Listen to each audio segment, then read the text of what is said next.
Sono Maurizio Tarresan, svolgo il lavoro dell'agente immobiliare dal 1993. Ho continuato l'attività che inizialmente l'aveva iniziata proprio mio papà con la sua agenzia.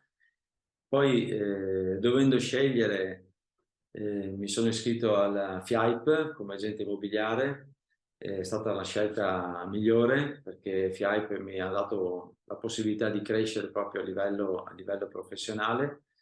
Poi sono entrato a far parte del Consiglio provinciale di Padova per 12 anni e dopo mi è stata data la possibilità di essere quello che sono oggi, presidente regionale Veneto, con grande orgoglio e con grande umiltà, avere la fiducia di tutti i miei colleghi che rappresentano 1250 associati circa, eh, non è da tutti, quindi io con grande umiltà ringrazio tutti. Se mi trovo oggi dove sono è grazie a loro e grazie alla loro fiducia che spero di poter sempre ricambiare.